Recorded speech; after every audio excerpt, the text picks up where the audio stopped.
بسم اللہ الرحمن الرحیم۔ شروع اللہ کے نام سے جو بڑا مہربان نہایت رحم والا ہے۔ السلام علیکم ورحمۃ اللہ وبرکاتہ۔ اسلامک سینٹر میں خوش آمدید ویورز۔ جیسے آپ کو اس چینل پہ بہت ساری معلومات ملتی ہیں مختلف انبیاء کرام کے حالات زندگی کے بارے میں، ان کے واقعات کے بارے میں، کہ انہوں نے کس طریقے سے مسلمانوں کو اسلام کی دعوت دی، اپنی قوم کو کس طرح اللہ تعالیٰ کی طرف بلایا اور لوگوں نے ان کے ساتھ کیا سلوک کیا، اور انبیاء کرام پر اللہ تعالیٰ نے کون کون سے معجزے دیے، ان سب کا ذکر اس چینل میں آپ کو ملتا ہے۔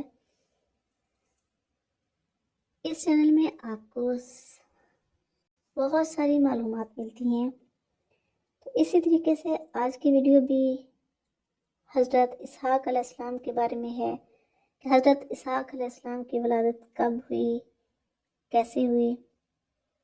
تو آئیے دیکھتے ہیں کہ حضرت اسحاق علیہ السلام کی ولادت کب ہوئی۔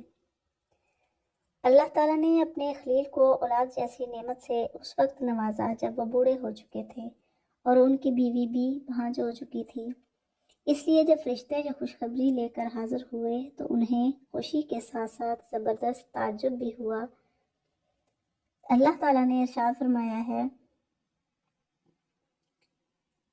اور ہم نے انہیں اسحاق کی خوشخبری دی کہ وہ صالحین میں سے ایک نبی ہوں گے، اور ہم نے ان پر بھی برکتیں نازل کیں اور اسحاق پر بھی، اور ان کی اولاد میں سے کچھ لوگ نیک عمل کرنے والے ہیں اور کچھ اپنی جان پر کھلا ظلم کرنے والے۔ یہ بشارت ابراہیم علیہ السلام اور سارہ کو فرشتوں کی طرف سے دی گئی جب وہ قوم لوط کو ان کے کفر اور نافرمانیوں کی وجہ سے تباہ کرنے کے لیے مدائن کی طرف جاتے ہوئے ابراہیم علیہ السلام اور سارہ کے پاس سے گزرے۔ اللہ تعالیٰ نے ارشاد فرمایا، اور ہمارے فرشتے انسانی شکل میں ابراہیم کے پاس بیٹا ہونے کی خوشخبری لے کر آئے۔ انہوں نے اسلام کہا، ابراہیم نے بھی اسلام کہا۔ پھر ابراہیم کو کچھ دیر نہیں گزری تھی کہ وہ ان کی مہمانی کے لیے ایک بنا ہوا بچڑا لے آئے، مگر جب دیکھا کہ ان کے ہاتھ اس بچڑے کی طرف نہیں بڑھ رہے تو وہ ان سے کھٹک گئے اور ان کی طرف سے دل میں خوف محسوس کیا۔ فرشتوں نے کہا، ڈریے نہیں، ہمیں آپ کو بیٹے کی خوشخبری سنانے اور لوط کی قوم کے پاس بھیجا گیا ہے۔ اور ابراہیم کی بیوی کھڑی ہوئی تھی، وہ ہنس پڑیں، تو ہم نے انہیں دوبارہ اسحاق کی اور اسحاق کے بعد یعقوب کی پیدائش کی خوشخبری دی۔ وہ کہنے لگیں، ہائے، کیا میں اس حالت میں بچہ جنوں گی کہ میں بوڑھی ہوں اور میرے شوہر ہیں جو خود بڑھاپے کی حالت میں ہیں؟ واقعی یہ تو بڑی عجیب بات ہے۔ فرشتوں نے کہا، کیا آپ اللہ کے حکم پر تعجب کر رہی ہیں؟ آپ جیسے مقدس گھرانے پر اللہ کی رحمت اور برکتیں ہی برکتیں ہیں۔ بے شک وہ ہر تعریف کا مستحق بڑی شان والا ہے۔ اسی طرح سورۃ الحجر میں اللہ تعالیٰ نے ایک اور جگہ پر ارشاد فرمایا، اور انہیں ابراہیم کے مہمانوں کا حال سنا دو، اس وقت کا حال جب وہ ان کے پاس پہنچے اور سلام کیا۔ ابراہیم نے کہا کہ ہمیں تو تم سے ڈر لگ رہا ہے۔ انہوں نے کہا، ڈریے نہیں، ہم تو آپ کو ایک صاحب علم لڑکے کی ولادت کی خوشخبری دے رہے ہیں۔ ابراہیم نے کہا، کیا تم مجھے اس حالت میں خوشخبری دے رہے ہو جبکہ مجھ پر بڑھاپا چھا چکا ہے؟ پھر کس بنیاد پر مجھے خوشخبری دے رہے ہو؟ وہ بولے، ہم نے آپ کو سچی خوشخبری دی ہے، لہٰذا آپ ان لوگوں میں شامل نہ ہوں جو نا امید ہو جاتے ہیں۔ ابراہیم نے کہا، اپنے پروردگار کی رحمت سے گمراہوں کے سوا کون نا امید ہو سکتا ہے؟ اسی طرح ایک اور جگہ پر سورۃ الزاریات میں اللہ تعالیٰ نے ارشاد فرمایا، اے پیغمبر، کیا ابراہیم کے معزز مہمانوں کا واقعہ تمہیں پہنچا ہے؟ جب وہ ابراہیم کے پاس آئے تو انہوں نے اسلام کیا۔ ابراہیم نے بھی اسلام کہا اور دل میں سوچا کہ یہ کچھ انجان لوگ ہیں۔ پھر وہ چپکے سے اپنے گھر والوں کے پاس گئے، وہ ایک موٹا سا بچڑا لے آئے اور اسے مہمانوں کے سامنے رکھا۔ کہنے لگے، کیا آپ لوگ کھاتے نہیں؟ اس سے ابراہیم نے ان کی طرف سے اپنے دل میں ڈر محسوس کیا۔ انہوں نے کہا، ڈریے نہیں، اور انہیں ایک لڑکے کی خوشخبری دی جو بڑا عالم ہوگا۔ اس پر ان کی بیوی زور سے بولتی ہوئی آئیں اور انہوں نے اپنا چہرہ لپیٹ لیا اور کہنے لگی کیا ایک بانجھ بڑھیا بچہ جینے گی؟ مہمانوں نے کہا، تمہارے پروردگار نے ایسا ہی فرمایا ہے۔ یقین جانو وہی ہے جو بڑی حکمت کا، بڑے علم کا مالک ہے۔ اللہ تعالیٰ ذکر فرماتے ہیں کہ حضرت ابراہیم علیہ السلام کے پاس فرشتے آئے، اور وہ 3 تھے، جبرائیل، میکائیل اور اسرافیل۔ جب ان کے پاس پہنچے تو انہوں نے سلام کہا۔ ابراہیم علیہ السلام نے ان کو مہمان خیال کر کے خوب موٹا تازہ بچڑا بھون کر لے آئے اور مہمان نوازی کے لیے ان کے سامنے پیش کر دیا۔ ابراہیم علیہ السلام نے دیکھا کہ وہ تو کھانے کی طرف بالکل کوئی توجہ نہیں دے رہے، اور فرشتوں کے اندر کھانے کی چاہت اور ضرورت بالکل نہیں ہوتی۔ تو ابراہیم علیہ السلام نے اس سے اجنبیت اور خوف محسوس کیا۔ انہوں نے کہا، خوف نہ کر، بے شک ہم قوم لوط کی طرف بھیجے گئے ہیں، یعنی ہم ان کو تباہ و برباد کرنے کے لیے اللہ کی طرف سے آئے ہیں۔ جس بات سن کر سارا خوش ہوئیں اور قوم لوط علیہ السلام پر ناراض ہوئیں۔ وہ عام عرب کی عادت کے مطابق مہمانوں کے سر کی طرف کھڑی تھیں۔ جب وہ قوم لوط کی تباہی کی خبر سن کر خوش ہوئیں تو اللہ تعالیٰ نے فرمایا، تو ہم نے انہیں دوبارہ اسحاق کی اور اسحاق کے بعد یعقوب کی پیدائش کی خوشخبری دی۔ یعنی فرشتوں نے اس کو خوشخبری دی تو آپ کی بیوی نے آواز نکالی اور آگے آئی اور اپنے چہرے پر ہاتھ مارا، جیسے تعجب کے وقت عورتیں کرتی ہیں، اور کہنے لگی، ہائے، کیا میں اس حالت میں بچہ جنوں گی، حالانکہ میں بوڑھی ہوں اور میرے شوہر ہیں جو خود بڑھاپے کی حالت میں ہیں۔ یعنی میری جیسی عورت کیسے بچہ پیدا کر سکتی ہے؟ میں بوڑھی ہوں اور بانجھ بھی، اور میرا خاوند بھی بوڑھا ہے۔ ایسی حالت میں اس نے بچے کی پیدا ہونے سے تعجب کیا۔ اسی وجہ سے اس نے کہا، واقعی یہ تو بڑی عجیب بات ہے۔ فرشتوں نے کہا، کیا آپ اللہ کے حکم پر تعجب کر رہی ہیں؟ آپ جیسے مقدس گرانے پر اللہ تعالیٰ کی رحمت اور برکتیں ہی برکتیں ہیں۔ بے شک وہ ہر تعریف کا مستحق بڑی شان والا ہے۔ ابراہیم علیہ السلام بھی یہ بشارت سن کر بہت خوش ہوئے، اور اس خوشی کی بنا پر دوبارہ خبر سننے کو جی چاہا اور فرمایا، کیا تم مجھے اس حالت میں خوشخبری دے رہے ہو جبکہ مجھ پر بڑھاپا چھا چکا ہے؟ پھر کس بنیاد پر مجھے خوشخبری دے رہے ہو؟ وہ بولے، ہم نے آپ کو سچی خوشخبری دی ہے، لہٰذا آپ ان لوگوں میں شامل نہ ہوں جو نا امید ہو جاتے ہیں۔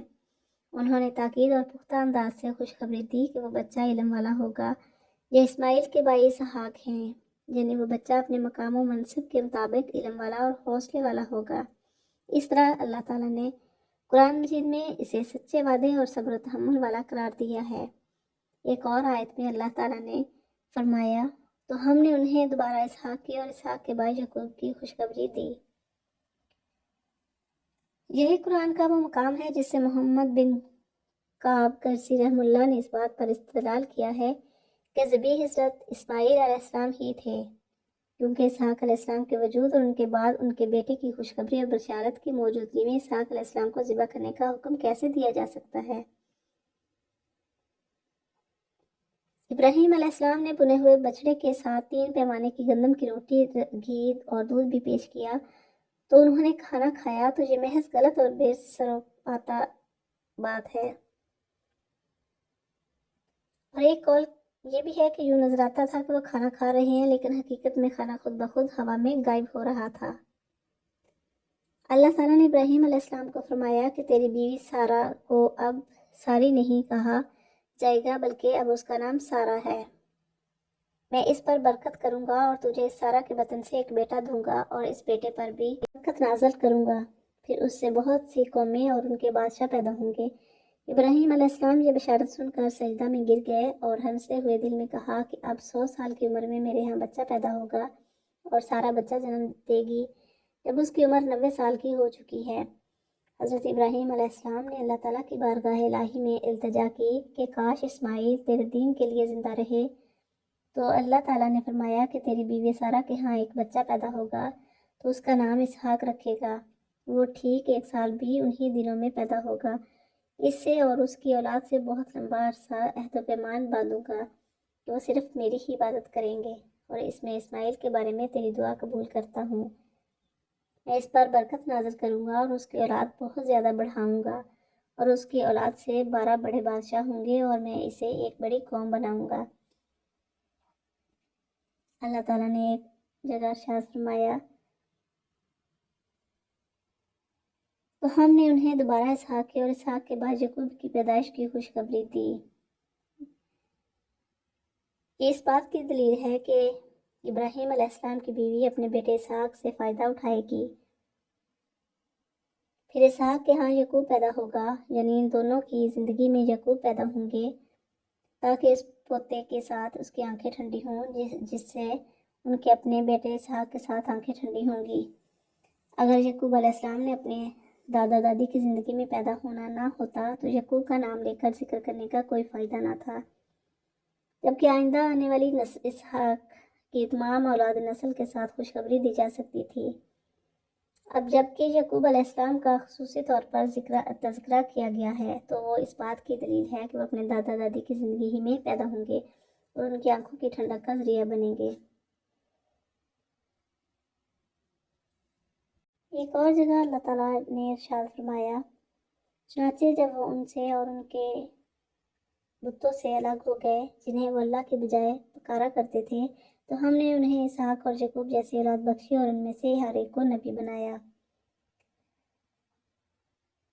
ابو ذر غفاری رضی اللہ تعالیٰ عنہ بیان کرتے ہیں کہ میں نے کہا، اے اللہ کے رسول، کون سی مسجد سب سے پہلے بنائی گئی؟ آپ صلی اللہ علیہ وسلم نے فرمایا، مسجد حرام۔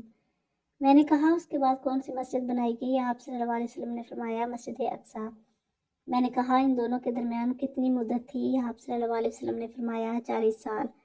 میں نے کہا، پھر کون سی مسجد؟ آپ صلی اللہ علیہ وسلم نے فرمایا، پھر تو جہاں بھی نماز کا وقت پا لے بس نماز پڑھ لے، کیونکہ زمین ساری مسجد ہے۔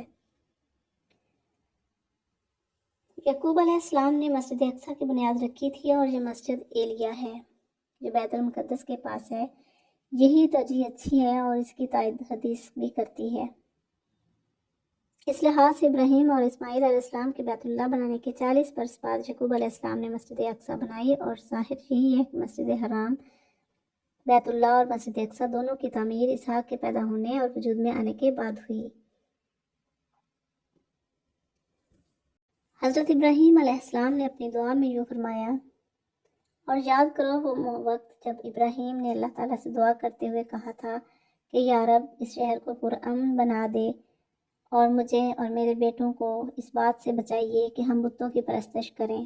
میرے پروردگار، ان بتوں نے لوگوں کی بڑی تعداد کو گمراہ کیا ہے، لہٰذا جو کوئی میری راہ پر چلے وہ تو میرا ہے، اور جو میرا کہنا نہ مانے تو اس کا معاملہ میں آپ پر چھوڑتا ہوں۔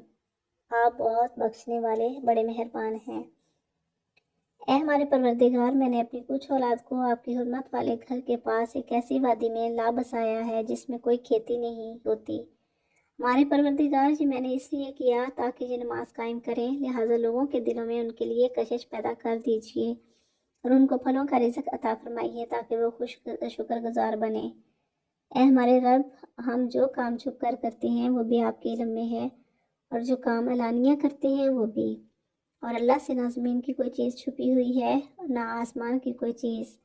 تمام تعریفیں اللہ کے لیے ہیں جس نے مجھے بڑھاپے میں اسماعیل اور اسحاق جیسے بیٹے عطا فرمائے۔ بے شک میرا رب بڑا دعائیں سننے والا ہے۔ یا رب، مجھے بھی نماز قائم کرنے والا بنا دیجیے اور میری اولاد میں سے بھی ایسے لوگ فرمائیے جو نماز قائم کریں۔ اے ہمارے پروردگار، اور میری دعا قبول فرما لیجیے۔ اے ہمارے پروردگار، جس دن حساب قائم ہوگا اس دن میری بھی مغفرت فرمائیے، میرے والدین کی بھی اور ان سب کی بھی جو ایمان رکھتے ہیں۔ ویورز، یہ تھا حضرت اسحاق علیہ السلام کی ولادت کا واقعہ۔ ویڈیو پسند آئے تو لائک اور شیئر ضرور کریں، اور چینل پر نئے ہیں تو چینل کو سپورٹ کرنے کے لیے اور اپنے علمی اضافے کے لیے ضرور سبسکرائب کریں۔ بیل آئیکن کو ضرور پریس کریں تاکہ ہر آنے والی ویڈیو کا نوٹیفیکیشن پہلے آپ تک پہنچ سکے۔ تو ملتے ہیں نیکسٹ ویڈیو میں، تب تک کے لیے اللہ حافظ۔